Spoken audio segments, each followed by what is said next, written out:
C'est une découverte un peu surprenante que des plongeurs ont faite début septembre.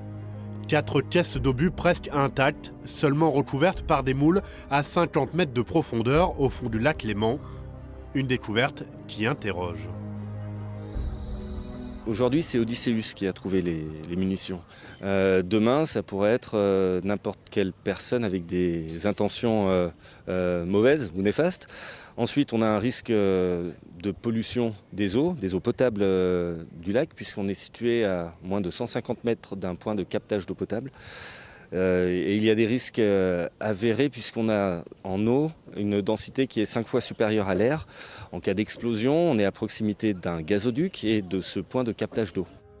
Ces dépôts de munitions remontent aux années 60, quand l'armée et les entreprises de production suisses se débarrassent de leurs stocks dans plusieurs lacs du pays.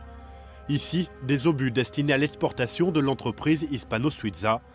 Mais impossible aujourd'hui de savoir combien d'autres se trouvent au fond du lac. On a besoin de savoir combien, où, de quelle nature, quel produit. Et en fait là, on n'a absolument rien pour se raccrocher, pour même commencer à faire une évaluation de risque. Car si en France, l'armement des guerres mondiales fait l'objet de recherches et de désamorçages réguliers, en Suisse, cette question est très récente. Elle commence tout juste à sensibiliser les politiques genevois.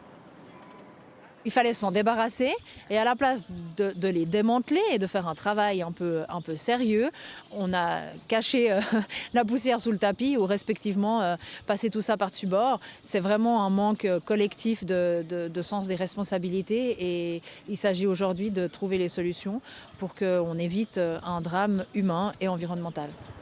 Avec cette découverte, Salima Moyar a posé une question écrite urgente à laquelle le Conseil d'État, c'est-à-dire le gouvernement du canton de Genève, a l'obligation de répondre. Peut-être un préalable à la création d'un programme de comptabilisation et de neutralisation de ces armes de guerre.